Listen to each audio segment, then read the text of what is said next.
ಈಗ ಇಷ್ಟೆಲ್ಲ ಆಗಿ ಇನ್ನೊಂದು ಪ್ರಧಾನ ರಾಜೀನಾಮೆ ಕೊಡಲಿಲ್ಲ, ಪರಿಹಾರ ಕೊಡಲಿಲ್ಲ, ಅಷ್ಟು ಏನು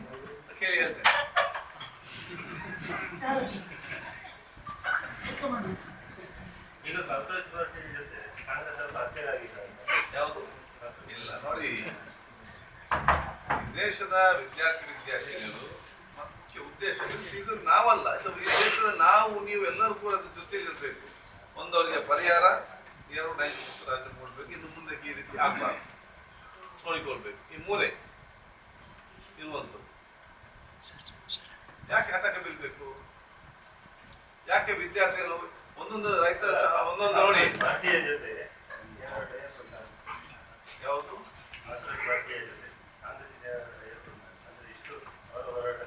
ಕಾಕ್ರೋಚ್ಗಳ ಜೊತೆ ನಮ್ಗೆ ಟೈ ಅಪ್ ಇದೆ, ಅದರ ಪಾರ್ಟಿ ಜೊತೆ ನಮ್ಗೆ ಯಾವುದೇ ಟೈ ಅಪ್ ಇದೆ ಅಂತ ನಾವು ಡೈಲಿ ನೋಡ್ತಾ ಇರ್ತೇವೆ.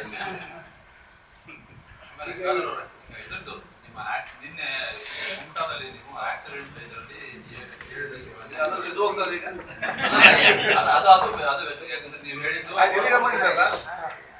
ಅದು ಒಂದು ವಾರದ ತನಕ ಟ್ರೀಟ್ಮೆಂಟ್ ಇದಕ್ಕೆ ಇದು ಮಾಡ್ತಾ ಇದ್ರು ಅಂತ ಹೇಳಿದ್ರಿ. ಈಗ ಒಂದು ಆಗಲೇ ಸ್ಕೀಮ್ ಇದೆ PM ರಾಹತ್ ಅಂತ ಹೇಳಿ, ಆಗಲೇ ಅದು ಒಂದು ವಾರದ ಇದಕ್ಕೆ 1.5 ಲಕ್ಷ ಇದು ಈ ಸ್ಕೀಮು ಇನ್ ಅಡಿಷನ್ ನಾನು ಡಿಸ್ಕಸ್ ಮಾಡಿದ್ದೇನೆ. ಕರ್ನಾಟಕ ದೇಶದಲ್ಲೇ ನಾವು ಪ್ರಪ್ರಥಮ ಬಾರಿಗೆ ಸಿದ್ದರಾಮಯ್ಯ ಸರ್ಕಾರ 14-15ರಲ್ಲಿ ಆಯುಷ್ಮಾನ್ ಯೋಜನೆ ಅಂತ ನಾವು ತಂದೆವು.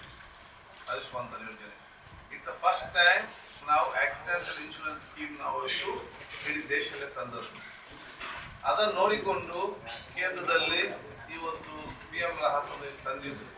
ಆದರೆ ಪ್ರಾಕ್ಟಿಕಲ್ ಆಗಿ ಬಹುಶಃ ಅದಕ್ಕೆ ಸ್ಪಷ್ಟವಾದ ಒಂದು ಟೆಕ್ನಿಕಲ್ ಪ್ರಾಬ್ಲಮ್ ಇದ್ದ ಕಾರಣ ಇನ್ನೂ ಕೂಡ ಸಮರ್ಪಕವಾಗಿ ಅದು ಇವತ್ತು ಆಗ್ತಾ ಇಲ್ಲ. ಅದಕ್ಕಾಗಿ ನಾವು ಕೂತ್ಕೊಂಡು ಚರ್ಚೆ ಮಾಡಿ ನಾವು ಬಹುಶಃ 1 ಲಕ್ಷ ನಾವು ರಾಜ್ಯ ಸರ್ಕಾರದಿಂದ ಕೊಟ್ಟು ಆ 1.5 ಪ್ಲಸ್ 1 ಲಕ್ಷ ನಾವು ಕೊಟ್ಟು ಅದಕ್ಕೆ ಒಂದು ಸ್ಟ್ರೀಮ್ ಲೈನ್ ಮಾಡಿ ಅದು ಸಿಸ್ಟಮ್ಯಾಟಿಕ್ ಆಗಿ ನಾವು ಅದನ್ನು ಮುಂದಿನ ಜಾರಿಗೆ ನಾವು ನಿಲ್ಲಿಸಲಿಲ್ಲ. ಅದಕ್ಕೆ ಅಡಿಷನಲ್ ಆಗಿ PM ರಾಹತ್ ಬರ್ತಾ ಉಂಟಿಲ್ಲ ಅಂದ್ರೆ ಅದರ ಅಂಡರಲ್ಲಿ ಕೊಡ್ತಾ ಇರೋದು ಅಂತ ಅವರ PM ರಾಹತ್ ಅಲ್ಲಿ ಬರುವುದು 1.5 ಲಕ್ಷ, ನಾವು ಅದನ್ನು 2.5 ಲಕ್ಷ ಅಂತ ನೀವು ಹೇಳ್ತಿದ್ದಷ್ಟೇ ಅದನ್ನು ಇದು ಮಾಡಿಲ್ಲ. ನಾನು ಹೇಳಿದ್ದೇನೆ ಸರ್ಕಾರ ಪ್ರಪೋಸಲ್ ಸಲ್ಲಿಸಿ ಅಂತ ಹೇಳಿದೆ ನಾನು. ಅದೇ ಖುಷಿ ಪಡ್ಬೇಕಲ್ಲ, ಫೈನಾನ್ಷಿಯಲ್ ಡಿಪಾರ್ಟ್ಮೆಂಟ್ ಅವರು ಇನ್ನೂ ಅಪ್ರೂವ್ ಕೊಡಲಿಲ್ಲ. ಸೆಕೆಂಡ್ ಮತ್ತೊಂದು ಏನಂತ ಹೇಳಿದ್ರೆ ಮತ್ತೊಂದು ನೀವು ಹೇಳಿದ್ರಿ SPB ಬಗ್ಗೆ. SPB state wide health department ಆದ್ರೆ ನೀವು ಏನ್ ಕೊಟ್ಟಂತ ಸ್ಟೇಟ್ಮೆಂಟ್ SPB ಕಡ್ಡಾಯ ಅಲ್ಲ ಅಂತ ನೀವು ಕೊಟ್ಟಿದ್ದೀರಿ. ಈ ಡಿಸ್ಟ್ರಿಕ್ಟ್ ಲೆವೆಲ್ ಅಲ್ಲಿ ಇರ್ಬೋದು, ಎಲ್ಲ ಸ್ಟೇಷನ್ ಎಲ್ಲ ಇರ್ಬೋದು, ಅದಕ್ಕೆ ಫುಲ್ ಗಟ್ಟಿಯಾಗಿ ವರ್ಕ್ ಮಾಡ್ತಿದ್ದಾರೆ. ನೋಡಿ, ಹೆಲ್ತ್ ಡಿಪಾರ್ಟ್ಮೆಂಟ್ ಸರ್ವೈಕಲ್ ಕ್ಯಾನ್ಸರ್ ಬರಬಾರ್ದು ಅಂತ ಹೇಳಿಕೊಂಡು ಹೆಲ್ತ್ ಡಿಪಾರ್ಟ್ಮೆಂಟ್ ಎಲ್ಲ ಅವೇರ್ನೆಸ್ ಜೊತೆಯಲ್ಲಿ ಎಲ್ಲ ಸ್ಕೂಲ್ಗೆ ಹೋಗಿ ಎತ್ತರಿಗೆ ಹೋಗಿ ಕೌನ್ಸಿಲಿಂಗ್ ಮಾಡಿ ಈ ರೀತಿ ತಗೊಳ್ಳೋದು ಅಗತ್ಯತೆ ಮೇಲೆ ಸಂಪೂರ್ಣವಾಗಿ ಅದನ್ನು ನಾವು ಇವತ್ತು ಇನಿಷಿಯೇಟ್ ಮಾಡ್ತಾ ಇದ್ದೇವೆ. ಬಹುತ ಯಶಸ್ವಿ ಕೂಡ ಆಗಿದೆ. ಆದ್ರೆ ಪ್ರಗತಿ ನಮ್ಮ ಸ್ಟೇಟ್ ಅಲ್ಲಿ ತುಂಬಾ ಕಡಿಮೆ ಇದೆ. ಸೌತ್ ಕೇಂದ್ರದಲ್ಲಿ ಮಾತ್ರ ಕಡಿಮೆ ಇದೆ, ಟೋಟಲ್ ಸ್ಟೇಟ್ ಅಲ್ಲಿ ಕಡಿಮೆ ಉಂಟು ಅಂತ ಇಲ್ಲ, ನಮ್ಮ ಚೆನ್ನಾಗಿದೆ. ಸ್ಟ್ಯಾಟಿಕ್ಸ್ ಪ್ರಕಾರ ನೋಡಿ ನಮ್ಮ ಸೊಸೈಟಿ ಅಂದ್ರೆ ಸ್ಟಾರ್ಟಿಂಗ್ ಅಲ್ಲಿ ಅದು ಇನ್ಕ್ರೀಸ್ ಆಗಿತ್ತು, ಮತ್ತೆ ಈಗ ಬಿದ್ದೋಯ್ತು, ಕೆಲವು ರೀಸನ್ ಬಿದ್ದೋಯ್ತು. ಈಗ ಮತ್ತೊಂದು ಏನಂದ್ರೆ ಸ್ಕೂಲ್ನಲ್ಲಿ ನೀವು ಹೇಳಿದಂತ ಒಂದು ಸ್ಟೇಟ್ಮೆಂಟ್ ಅದು ಸೋಷಿಯಲ್ ಮೀಡಿಯಾದಲ್ಲಿ ಹೋಗ್ತಾ ಉಂಟು, ನಿಮ್ಮ ಹೆಲ್ತ್ ಡಿಪಾರ್ಟ್ಮೆಂಟ್ ಗೊಂದಲ ಉಂಟು. ಏನಂದ್ರೆ ಅವರು ನೀವು ಕಡ್ಡಾಯ ಅಲ್ಲ ಅಂತ ಹೇಳಿದ್ರೆ ಅಂದ್ರೆ ಪೇರೆಂಟ್ಸ್ನವರ ಅಪ್ರೂವಲ್ ಮೇಲೆ ನೀವು ತೋಲ್ಬೇಕಂತ ನೀವು ಹೇಳುವಂತ. ಅವ್ರು ಹೇಳ್ತಾ ಇದ್ರೆ ಒಂದು ಸುತ್ತೋಲೆ ಕಳಿಸಿ ಕಡ್ಡಾಯವಾಗಿ ತಗೊಳ್ಬೇಕಂತ ಹೇಳ್ತಾರೆ. ಈಗ ತಗೊಳ್ಬೇಕಾ ಬೇಡುವ ಅಂತ ಹೇಳುವಂಥದ್ದು ಈಗ ಸ್ಕೂಲ್ ಮಟ್ಟದಲ್ಲಿ ನನ್ನ ಮಗಳಿಗೆ ಅಥವಾ ನಿಮ್ಮ ಮಗಳಿಗೆ ಏನು ಕೊಡ್ಬೇಕು ಕೊಡ್ಬಾರ್ದು ಅಂತ ಹೇಳಿ ತೀರ್ಮಾನ ಮಾಡ್ಬೇಕು. ನನ್ನ ಮಗಳಿಗೆ ನಾನು ಬೇಡ ಅಂತ ಹೇಳ್ತಾರೆ, ನೀವು 4 ತಿಂಗಳು ಆಗ್ತಾ ಉಂಟಾ? ಅದನ್ನೇ ಈಗ ಮಾಡ್ತಿರೋದು ಸರ್ಕಾರದ ಅಂದ್ರೆ ಈಗ ಅಫಿಷಿಯಲ್ ಓನ್ಲಿ. ನಾನು ಈಗ ಬಹಳ ಸ್ಪಷ್ಟವಾಗಿ ನಾನು ಮಾಹಿತಿಗಳು ಕೊಟ್ಟಿದ್ದೇನೆ. ಇದರಲ್ಲಿ ಈ ರೀತಿ ದೇಶದಲ್ಲಿ ಇವತ್ತು ನಡೀತಾ ಇದೆ. ಇದನ್ನು ನಾವು ಇದರ ಉತ್ತಮವಾದ ವಿಚಾರ ಏನು, ಯಾಕೆ ನಾವು ಕೊಡ್ತಾ ಇದ್ದೇವೆ, ಇದರ ಸಲುವಾಗಿ ಕಡಿಮೆ ಆಗ್ತದೆ. ಇದನ್ನು ಯಾವ ನಮ್ಗೆ ಕೊಟ್ಟಂತ ಮಾಹಿತಿ ಏನಿದೆಯಾ, ನಮ್ಮ ಸೈಂಟಿಸ್ಟ್ ಮತ್ತು ಏನು ರಿಪೋರ್ಟ್ ಕಂಪೇರ್ ಕೊಟ್ಟಿದ್ದಾರೆ, ಅದನ್ನು ನಾವು ಜನರಿಗೆ ಮುಟ್ಟಿಸ್ತಾ ಇದ್ದೇವೆ. ಅವೇರ್ನೆಸ್ ಪ್ರೋಗ್ರಾಮ್ ಮಾಡ್ತಾ ಇದ್ದೇವೆ. ಶಾಲೆಗೆ ನಾವು ಹೋಗ್ತಾ ಇದ್ದೇವೆ. ಆದಷ್ಟು ಅದಕ್ಕೆ ನಾವು ಪ್ರಯತ್ನ ಪಡ್ತಾ ಇದ್ದೇವೆ. ಆದರೆ ನೀವು ಕಡ್ಡಾಯ ಅಂತ ಮಾಡಲಿಕ್ಕೆ ಆಗುದಿಲ್ಲ. ಯಾಕೆಂತ ಹೇಳಿದ್ರೆ ನನ್ನ ಮಗಳಿಗೆ ಏನು ಔಷಧ ಕೊಡ್ಬೇಕಂತೇಳಿ ನಾನು ತೀರ್ಮಾನ ಮಾಡಬೇಕು. ನನಗೆ ಅವೇರ್ನೆಸ್ ಕೊಡಿ. ನಾನೆಲ್ಲ ಆಲೋಚನೆ ಮಾಡಿಕೊಂಡು ಇದರಲ್ಲಿ ಇದನ್ನು ಮಾಡ್ಲಿಕ್ಕೆ ಆಗ್ತದಾ? ಇದರಲ್ಲಿ ಒಮ್ಮೆ ಈ ರೀತಿ ಕಂಟ್ರೋಲ್ ಆಗ್ಬೋದು, ವಿಚಾರ ಇದೆ ಅಂತ ಹೇಳ್ತೇವೆ ಇದರಲ್ಲಿ. ಆದ ಕಾರಣ ನನ್ನ ಮಗಳಿಗೆ ಏನು ಕೊಡಬೇಕು ಅದನ್ನ ಮಾಹಿತಿ ನಾವು ಪಡ್ಕೊಳ್ಬೇಕು. ಮತ್ತೆ ತಂದೆ ತಾಯಂದಿರ ಅದೊಂದು ತೀರ್ಮಾನ. ಅಂದ್ರೆ ಈಗ ಆಕ್ಸಿಡೆಂಟ್ ರಿಲೀಫ್ ಬಂದಾಗ ಬೋತ್ ಈಗ ಹೆಂಗೆ ನಮ್ಮ ABRK ಮಾಡಿದ್ದಾರೆ ಆ ಮಾದರಿಯಲ್ಲೇ ಬರುತ್ತಾ ಇದು. ನೀವು ಸೆಂಟರ್ ಮತ್ತೆ ಇದನ್ನ ಸ್ಟೇಟ್ ಮಾಡಿ ಅದೇ ಟೈಮ್ ಇದರಲ್ಲೂ ಸಹಿತ ನೀವು ಈಗ PM ರಾತ್ ಇವತ್ತು ಅನುಷ್ಠಾನ ಆಗ್ತಾ ಇಲ್ಲ. ಸಿಸ್ಟಮ್ಯಾಟಿಕ್ ಆಗಿ ಒಂದು ಹೇಳಿದ್ದಾರೆ, ಸಿಸ್ಟಮ್ಯಾಟಿಕ್ ಆಗಿ ಅದು ಇನ್ನು ಕೂಡ ಹೇಳಿಬಿಟ್ಟಿದ್ದಾರೆ. ಟೆಕ್ನಿಕಲ್ ರೂಲ್ಸ್ ನಮ್ಮ ರಾಜ್ಯದಲ್ಲಿ ನೋಡಿ, ನಮ್ಮ ರಾಜ್ಯದಲ್ಲಿ ಬಹಳಷ್ಟು ಸಂಖ್ಯೆ ಕಡಿಮೆ ಇದೆ. ಇದಕ್ಕೆ ನಾವು ಕರೆಕ್ಟ್ ಆಗಿ ಸ್ಟ್ರೀಮ್ ಲೈನ್ ಮಾಡಿ ಇದನ್ನು ಫುಲ್ ಫ್ಲೆಜ್ ಆಗಿ ನಾವು ತಗೊಳ್ಳಿಕ್ಕೆ ಇವತ್ತು ಒಂದು ಸಿಸ್ಟಮ್ ನಾವು ಅದನ್ನು ಮಾಡ್ತೇವೆ. ಅದನ್ನು ಎನ್ರೋಲ್ಮೆಂಟ್, ಎಂಪ್ಲಾಯ್ಮೆಂಟ್ ಇರಲಿ, ಜನಗಳ ಮಾಹಿತಿ ಇರಲಿ, ಆಸ್ಪತ್ರೆ ಅದನ್ನೆಲ್ಲ ಆಸ್ಪತ್ರೆ ಕರೆಸಿಕೊಂಡು ಕೂತ್ಕೊಂಡು ಈ ರೀತಿ ಮಾಡಿಕೊಂಡು ಅದರ ಬಗ್ಗೆ ಒಂದು ಸಿಸ್ಟಮ್ಯಾಟಿಕ್ ಆಗಿ ನಾವು ತಂದು ಸರ್ವ ಜನರಿಗೆ ಕೂಡ ಅದರ ಪ್ರಯೋಜನ ಸಿಕ್ಕುವಂತ ವ್ಯವಸ್ಥೆ ನಾವು ಅದನ್ನು ಮಾಡ್ತೇವೆ.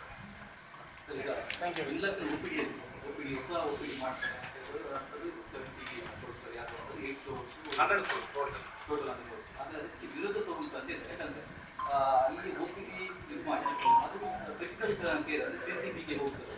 CCBಗೆ ವರ್ಕ್ ಬೇರೆ ಅಂದ್ರೆ OPD ಕಂಪ್ಲೀಟ್ ಆಗಿ ಬರ್ತದೆ. ಅದು ಔಟ್ ಪೇಷಂಟ್ ಸಮಸ್ಯೆ ಆಗ್ತದೆ ಫ್ಯೂಚರ್ ಅಂತ ಅಂದ್ರೆ ಟೋಟಲ್ 2 ವರ್ಷ 3 ವರ್ಷ ಬೇಕಾಗ್ತದೆ ಅಷ್ಟು ಕಟ್ಟಬೇಕು. ಅಲ್ಲಿ ಏನು ಮಾಡ್ತಾರೆ ಅಂತ ಗೊತ್ತಾ. ಈಗ ಅಂದ್ರೆ ಒಳಗಿನ ಅಂಶ ಇರ್ತದೆ, ಹೊರಗಿನಿಂದ ನಿಮ್ಮ 1 ವರ್ಷದಿಂದ ಆಯ್ತು ವರ್ಕ್ ಸ್ಟಾರ್ಟ್ ಮಾಡಿದ್ರೆ ಆ ರೀತಿ ಮಾಡ್ತೇವೆ ನೋಡಿ. ನಮ್ಮ ಸಮಾಜದಲ್ಲಿ ಪ್ರತಿಭಟನೆ ಎಲ್ಲದೇನು ಕೂಡ ಪ್ರತಿಯೊಂದು ಕೂಡ ಒಳ್ಳೆದಕ್ಕೂ ಕೂಡ ವಿಚಾರ ಇದ್ದೇ ಇದೆ.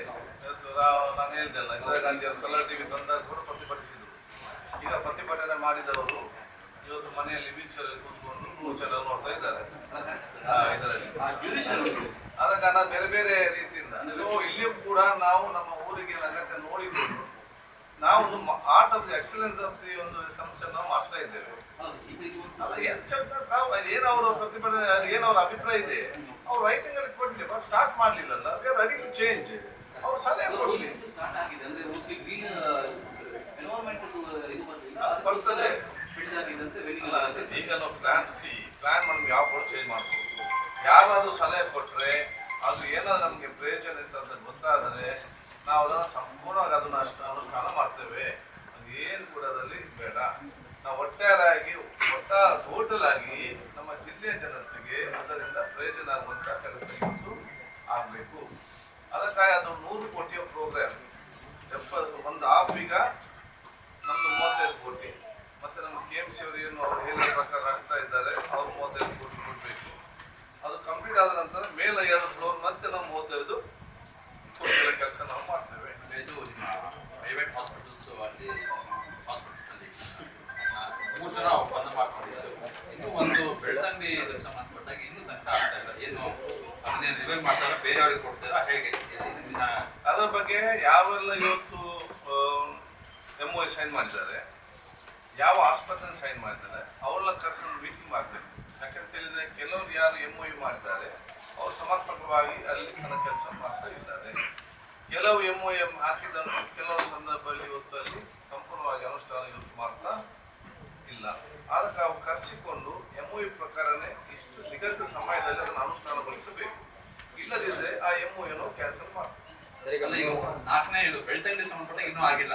ಅದನ್ನೇ ರಿವ್ಯೂ ಮಾಡ್ತಾರ, ಬೇರೆಯವ್ರಿಗೆ ಯೂಸ್ ಮಾಡ್ತಾರ ಹೇಗೆ ಅಂದ್ರೆ ಬೇರೆ ಇನ್ಸ್ಟಿಟ್ಯೂಟ್ಸ್ ಯಾಕೆ ಕೇಳ್ತೇನೆ ನಮ್ಗೆ. ಯಾಕಂದ್ರೆ ಬೆಳ್ತಂಗಡಿ, ಉಪ್ಪಿನಂಗಡಿ, ಕಡಬ ಮತ್ತು ತಾಲೂಕು ಹಾಸ್ಪಿಟಲ್ ಕೂಡ ಮೋರ್ ಇಂಪಾರ್ಟೆಂಟ್ ಇಸ್ CHS. ಬಹುತೇಕ ನಮ್ಮ ಸರ್ಕಾರಿ ತಾಲೂಕು ಆಸ್ಪತ್ರೆಯಲ್ಲಿ ಎಲ್ಲ ಕಡೆ ಡಾಕ್ಟರ್ಸ್ ಇದ್ದಾರೆ. ತಾಲೂಕು ಆಸ್ಪತ್ರೆಯಲ್ಲಿ ಕೆಲವೊಂದು ಕಡೆ ಬಿಟ್ಟು, ಅದು ಕೆಲವೊಂದು ಡಾಕ್ಟರ್ಸ್ ಬಿಟ್ಟು ಬೇರೆಲ್ಲ ಡಾಕ್ಟರ್ಸ್ ಇವತ್ತು ಬಹುತೇಕ ಎಲ್ಲ ಕಡೆ ಕೂಡ ಇರ್ತಾರೆ ಇದರಲ್ಲಿ. ಆದರೆ CSC ನಮ್ಗೆ ಏನು ಕುಡಿಯೋದು ಸ್ಟ್ರೆಂತ್ ಇರುವುದಿಲ್ಲ. ನರ್ಸಸ್ ಕಡಿಮೆ, ಡಾಕ್ಟರ್ಗಳು ಕಡಿಮೆ. ಇದನ್ನು ಅವ್ರು ತಗೊಳ್ಬೇಕು ಮೊದಲ ಆದ್ಯತೆ ಮೇರೆಗೆ. ಅದರ ಬಗ್ಗೆ ನಾನು ಮೊನ್ನೆ ರಿವ್ಯೂ ಮಾಡಿದ್ದೆ. ನೀವು ಹೇಳಿದಾಗೆ ಕೆಲವು ವಿಚಾರಗಳ ಗಮನಕ್ಕೆ ಬಂದಿದೆ. ನಾನು ಅದಕ್ಕೆ ಯಾರೆಲ್ಲ MO ವಹಿಸ್ಕೊಂಡಿದ್ದಾರೆ ಎಷ್ಟು ಕಾಲೇಜ್ನವ್ರು ಇದ್ದಾರೆ ಅವರಿಗೆ ನಾವು ವಹಿಸಿದ ನಂತರ ಅದರ ಪ್ರಕಾರ ಅನುಷ್ಠಾನ ಮಾಡಬೇಕು. ಈಗ ನಾವು ಕ್ರಿಟಿಕಲ್ ಕೇರ್ ಅಂತ ನಿನ್ನೆ ಉದ್ಘಾಟನೆ ಮಾಡಿದ್ದೇವೆ. ನಮ್ಮಲ್ಲಿ ಬಹುಶಃ ಇವತ್ತಲ್ಲಿ ಸ್ಟಾಫ್ ನರ್ಸ್ ಮತ್ತು ಕೆಲವೊಂದು ಡಾಕ್ಟರ್ಗಳನ್ನು ನಾವು ಕೊಟ್ಟಿದ್ದೇವೆ. ಅದು ಫುಲ್ ಫ್ಲೆಜ್ ಆಗಬೇಕಾದ್ರೆ ನಮ್ಗೆ ಇಂಥ ಸಹಕಾರ ನಮಗೆ ಬೇಕೇ ಬೇಕು. ಸರ್, ಈಗ ಮೊನ್ನೆ ನೀವು ರಿವ್ಯೂ ಮೀಟಿಂಗ್ ಒಂದು ಕಮಿಷನರ್ ಅವರಿಗೆ ಹೇಳಿದ್ರಿ, ಸ್ವಲ್ಪ ಅಪೋಸ್ ಎಲ್ಲ ಬಂತು, ಕಾರಿಗೆ ಗುಂಡೊಡಿಬೇಕು, ಕ್ರಿಮಿನಲ್ಗಳಿಗೆ ಪೊಲೀಸರ ಭಯ ಇಲ್ಲ ಅಂತ. ಆ ನಂತರ ತುಂಬಾ ಚೂರಿ ತಲವಾರುಗಳೆಲ್ಲ ದಕ್ಷಿಣ ಕನ್ನಡ ಜಿಲ್ಲೆಯಲ್ಲಿ ಕೆಲವೊಂದು ಕಡೆಗಳಲ್ಲಿ ಇದಾಗ್ತಾ ಇದೆ. ಪೊಲೀಸರ ಭಯ ಇಲ್ವಾ ಅಂತ ಹಾಗಾದ್ರೆ ಹೇಗೆ ಸರ್, ಏನಿತ್ತು? ಅದು ನನ್ನ ಹೇಳಿಕೆಗೆ ಪ್ರತಿರೋಧ ವ್ಯಕ್ತಪಡಿಸಿ ಹೇಳ್ಬೇಕು.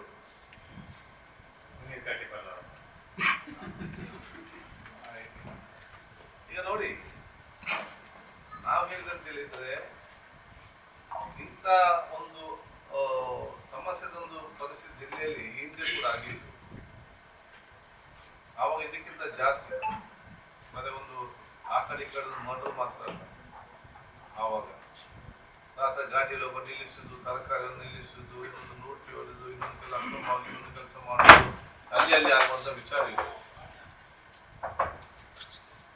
ಆವಾಗ ಇದನ್ನು ಒಂದು ಸ್ಟ್ರೀಮ್ಲೈನ್ ಮಾಡಿಕೊಂಡು ಅಂಥವರಿಗೆ ಒಂದು ಬಹಳ ಒಂದು ಎಚ್ಚರಿಕೆ ಮತ್ತು ವಾರ್ನಿಂಗ್ ಆಗಿ ಅವರು ಕಮಿಷನರ್ ಇದ್ದಂತಹ ಸಂದೀಪ್ ಪಾಟೀಲ್ ಮಾಡಿದ್ರು. ಅವನಿಗೆ ಗೊತ್ತಿತ್ತು ನಾಳೆ ಹೆಚ್ಚು ಬರ್ತದೆ, ಇದೆಲ್ಲ ಬರ್ತದೆ, ಆದ ಧೈರ್ಯ ತೆಕ್ಕೊಂಡು ಆಗ ಕೂಡ ಕೆಲವರು ಮಾಧ್ಯಮದವರು ಇದ್ದಾರೆ. ಆ ಧೈರ್ಯ ತೆಕ್ಕೊಂಡವರು ಮಾಡಿದರು. ಇಡೀ ಜಿಲ್ಲೆಯಲ್ಲಿ ಎಂಟೈರ್ ಡಿಸ್ಟ್ರಿಕ್ಟ್ ನಲ್ಲಿ ಹಿಸ್ಟ್ರಿ ಫಸ್ಟ್ ಟೈಮ್ ನಮ್ಮ ಜಿಲ್ಲೆಯಲ್ಲಿ ಲೈವ್ ಬ್ಯಾಂಡ್ ಬಂದ್ ಮಾಡಿಸಿದ್ದು, ಎಲ್ಲ ಕ್ಲಬ್ಗಳನ್ನು ಬಂದ್ ಮಾಡಿಸಿದ್ದು, ಎಲ್ಲ ವಿಡಿಯೋ ಗೇಮ್ ಅನ್ನು ಬಂದ್ ಮಾಡಿದ್ದು, ಎಲ್ಲ ಮಸಾಜ್ ಪಾರ್ಲರ್ ಅನ್ನು ಬಂದ್ ಮಾಡಿದ್ದು, ಎಲ್ಲ ಸ್ಕಿಲ್ ಗೇಮ್ ಅನ್ನು ಬಂದ್ ಮಾಡಿದ್ದು. ದಕ್ಷಿಣ ಕನ್ನಡ ಹಿಸ್ಟ್ರಿಯಲ್ಲಿ ಫಸ್ಟ್ ಟೈಮ್ 2018 ನಾನೇ ಉಸ್ತುವಾರಿ ಸಚಿವನಾಗಿದ್ದಾರೆ. ಆಯ್ತದೆ. ಅವತ್ತು ಫಸ್ಟ್ ಸುರೇಶ್ ಅವರಿದ್ರು ಕಮಿಷನರ್, ಅವರೋಗಿ ಸಂದೀಪ್ ಪಾಟೀಲ್ ಬಂದರು. ಯಾವುದೆಲ್ಲ ಕೆಲವೊಂದು ಮತ್ತೊಬ್ಬರು ನಡೀತಿತ್ತ ಅವರು ಮತ್ತು ಪನಂಬೂರು SCP ಶ್ರೀನಿವಾಸ್ ಗೌಡರು ಮಫ್ತಿಯಲ್ಲಿ ಹೋದ್ರು. ರಾತ್ರಿ ಮುಂದೂಡ್ಕೊಂಡು ನಮ್ಮ ಸಿಕ್ಕಿನ ಡ್ರೆಸ್ ಹಾಕೊಂಡು ಅಲ್ಲಿ ಸಾಹೇಬನಿಗೂ ಇಮಿಡಿಯೇಟ್ ರೈಡ್ ಮಾಡಿ ಸ್ಟ್ರೀಮ್ಲೈನ್ ಮಾಡೋ ಕೆಲಸ ಆಯಿತು. ಯಾರು ಈ ರೀತಿ ಆ ಒಂದು ವಿಚಾರವನ್ನು ಉಲ್ಲೇಖಿಸಿದ್ದೆ, ಭಯ ಬರಬೇಕು. ಈಗ 1.5 ವರ್ಷದಿಂದ ಇವತ್ತು ಉತ್ತಮ ರೀತಿಯಿಂದ ಶಾಂತ ರೀತಿಯಲ್ಲಿ ಜಿಲ್ಲೆ ಇವತ್ತು ಇದೆ. ಇಂದಿನ ಒಂದು ಅವಧಿಗೆ ನಾವು ಹೋಲಿಸಿದಂಥ ಸಂದರ್ಭದಲ್ಲಿ ಇದರಲ್ಲಿ ಬಹಳಷ್ಟು ಕಮಿಷನರ್ಲಿ SP ಅವರು ಅವರದೇ ರೀತಿಯಲ್ಲಿ ಕೆಲಸ ಮಾಡಿಕೊಂಡು ಇವತ್ತು ಒಂದು ಸ್ಟ್ರೀಮ್ಲೈನ್ ಇವತ್ತು ಆಗಿದೆ. ಇದರಲ್ಲಿ ಅದು ಕೆಲವರು ಈ ರೀತಿ ಮಾಡುವವರಿಗೆ ಇವತ್ತು ಭಯ ಇಲ್ಲದಂತ ಪರಿಸ್ಥಿತಿ. ಯಾಕೆ ನಾನು ಏನಾದರೂ ಈ ರೀತಿಯ ಒಂದು ದುಷ್ಕೃತ್ಯ ಮಾಡಿದ್ರೆ ನನಗೆ ನಾಳೆ ಉಳಿಗಾಲ ಇಲ್ಲ ಅಂತೇಳಿ ಬಹಳ ಒಂದು ಸಂದೇಶ ಬಂದರೆ ಯಾರು ಕೂಡ ಈ ರೀತಿ ಮಾಡಲಿಕ್ಕೆ ಹೋಗುವುದಿಲ್ಲ. ದಕ್ಷಿಣ ಕನ್ನಡ ಜಿಲ್ಲಾ ವ್ಯಾಪ್ತಿಯಲ್ಲಿ ಯಾರಾದರೂ ಕೂಡ ಡಕಾಯಿತಿ ಮಾಡಿದರೆ ಪೊಲೀಸರು ಬಿಡುವುದಿಲ್ಲ, ಬಹಳ ಇದಾಗಿದೆ, ಎಕ್ಸ್ಟ್ರಾ ಆಗಿ ನಮಗೆ ಬಿಡುವುದಿಲ್ಲ ಅಂತೇಳಿ ನಾವು ಕೋಟೆಗಾರ ಥರ ಮಾಡಿದರೆ ಯಾರು ಕೂಡ ಇಲ್ಲಿ ಡಕಾಯಿತಿ ಮಾಡಲಿಕ್ಕೆ ಬರುವುದಿಲ್ಲ. ಯಾಕೆ ಪೊಲೀಸರು ನಮ್ಮನ್ನು ಬಿಡುವುದಿಲ್ಲ ಅಂತ ಹೇಳಿ ಆ ರೀತಿಯ ಒಂದು ಸೈಕಾಲಜಿಕಲ್ ಫಿಯರ್ ಇವತ್ತು ಬರಬೇಕು. ಇದೆಲ್ಲವೂ ಕೂಡ ಪರಿವಾರ ಆಗ್ಬೇಕಾದ್ರೆ ಪೊಲೀಸರು ಎಲ್ಲವನ್ನು ಮಾಡ್ತಾರೆ. ಬುಡಮೇಲೆ ಮಾಡಿದ್ದಾರೆ, ಪೊಲೀಸರು ಹೊಡಿಲಿಕ್ಕಿಲ್ಲ ಅಂತ ಕಾನೂನು ಆಯ್ತು.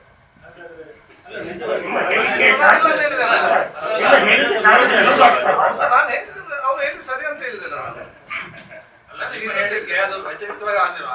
ಅದು ನಿಮ್ಮ ಹೇಳಿಕೆ ಈ ಗುಂಡು ಹೊಡಿರಿ ಅಂತ ಹೇಳಿ ಗುಂಡು ಹೊಡಿ ಅದೆಲ್ಲ ವ್ಯತ್ಯಾಸ. ನಾನು ಗುಂಡು ಹೊಡಿರಿ ಅಂತ ಹೇಳ್ತೇನೆ. ಅಲ್ಲ ಅಂದ್ರೆ ಭಯ ನೋಡಿ, ಹಿಂದೆ ಈ ರೀತಿ ಇತ್ತು ಅಂತ ಹೇಳಿದೆ. ಹಿಂದೆ ಈ ರೀತಿ ಇತ್ತು, ಅವರಿಗೆ ಭಯ ಬರುವಂತ ಒಂದು ಇರ್ಬೇಕು. ಯಾರಿಗೆ ಈ ರೀತಿ ಕೃತ್ಯ ಮಾಡುವವರಿಗೆ ಭಯ ಬರ್ಬೇಕಂತ ನಾನು ಶಾಂತಿ ಇರುವಾಗ ಅಂತದೊಂದು ಹೇಳಿಕೆ ಬೇಕಿತ್ತ ಅಂತ. ಹಾಗೆಲ್ಲ ಅಲ್ಲಿ ಉಲ್ಲಾಸದಲ್ಲಿ ಮರ್ಡರ್ ಆಯ್ತು ಬೆಳಿಗ್ಗೆ 4-5 ಗಂಟೆಗೆ. ಅವನ ಮನೆಗೆ ಹೋದಾಗ ಇಡೀ ತಂದೆ ತಾಯಿ ಮಕ್ಕಳೆಲ್ಲ ಕೂಗಿಕೊಂಡು ಕೈಕಾಲು ಹಿಡಿದು ಅವನು ಬಿಡಬೇಡ ಅವ್ರು ನೋವು ನಮ್ಗೆ ಗೊತ್ತು. ಈ ಮೊನ್ನೆ ತಾಯಿಯನ್ನು ನೋಡುವಾಗ ನಮ್ಗೆ ಏನೆಲ್ಲ ಆಗ್ತದೆ ರೈತರನ್ನು. ಇನ್ನೊಬ್ಬ ಎಷ್ಟು ಇದೈತಿ ಆದ್ರೆ ಎಲ್ಲ ಶಾಂತ ರೀತಿಯಿಂದ ಯಾರಿಗೂ ಉಚ್ಚರಿಗೆ ಬಂದು ಹೊಡೆದುಕೊಂಡು ನಾವು ಈಗ ನೋಡುದಾ? ಅದು ಸರಿ ಸರ್. ಹಾಗಾದ್ರೆ ಪೊಲೀಸರು ಕಾನೂನು ತೆಗೆದುಕೊಳ್ಳಿಕ್ಕಾಗ್ತದೆ. ನಾನು ಒಪ್ತೇನೆ, ನೀವು ಹೇಳಿದಾಗ ನಾನು ಹೇಳಿದೆ. ಈಗ ಅಂದ್ರೆ ಶೂಟ್ ಮಾಡಿ ಅಂತ ಹೇಳಿದ್ರೆ ಅದೇ ನಾನು ಹೇಳಿಲ್ಲ, ನಾನು ನನ್ನ ಅಭಿಪ್ರಾಯ ಈ ರೀತಿ ಹೇಳಿದ್ದೆ ಅಲ್ವಾ. ಅದಕ್ಕೆ ಬೇರೆ ಬೇರೆ ಈ ದೇಶದ ಪ್ರಜಾಪ್ರಭುತ್ವದಲ್ಲಿ ಸರ್ವರಿಗೂ ಕೂಡ ಅವರವರ ವಿಚಾರ ಹೇಳುವಂತಹ ಹಕ್ಕೆಲ್ಲ ಕೂಡ ಇದೆ. ಅದಕ್ಕೆ ಯಾರೇ ಏನೇ ಹೇಳಿದ್ರು ಕೂಡ ನಾವೇನು ಅದಕ್ಕೆ ರಿಯಾಕ್ಷನ್ ಕೊಟ್ಟಿದ್ದೇವೆ ಏನಿಲ್ಲ, ಅದು ಅವರವರ ಅಭಿಪ್ರಾಯ ಕೊಡುವಂಥದ್ದು. ನಮ್ಗೇನಾಯ್ತು, ಈ ರೀತಿಯ ಒಂದು ಕೊಲೆ ಪಾತಕಗಳು, ಈ ರೀತಿಯ ದರೋಡೆಗಳು ಇದು ಆಗದಿದ್ರೆ ನಮ್ಗೆ ಸಾಕು ಅಷ್ಟೇ, ನಮ್ಗೆ ಬೇರೆ ಏನಿಲ್ಲ. ಈ ರೀತಿಯ ಒಂದು ಪರಿಸ್ಥಿತಿ ಆಗದಿದ್ರೆ ಸಾಕು, ಅದಕ್ಕೆ ಏನೆಲ್ಲ ವ್ಯವಸ್ಥೆ ಬೇಕು ಅದೆಲ್ಲ ಮಾಡಲಿ. ಮತ್ತೆ ಬಂದ ನಂತರ ಹಿಡಿದು ಬಂದು ಸಲ್ಲಿಸಿದ್ದು ಕೋರ್ಟಲ್ಲಿ ಹಾಕಬೇಕು ಇರ್ತದೆ, ಅದೇನು ಮಾಡಿ. ನಾನು ಒಂದು ಸ್ಟೆಪ್ ಮುಂದೆ ಹೋಗಿ ಈ ರೀತಿ ಆಗದಿದ್ರೆ ನಾವು ನೋಡಿಕೊಳ್ಬೇಕಂತ ನಾನೊಂದು ಸಲಹೆ, ನಾನು ಹೇಳಿದೆಲ್ಲ ಕೂಡ ಸರಿ ಅಂತ ನಾನು ಹೇಳಿಕ್ಕೆ ಹೋಗ್ತೇನೆ. ಹೇಗೆ ಅದು ಒಂದು ಸ್ಟೆಪ್ ಏನಂತ ಏನು ಆಲೋಚನೆ ಮಾಡಿ. Okay, thank you.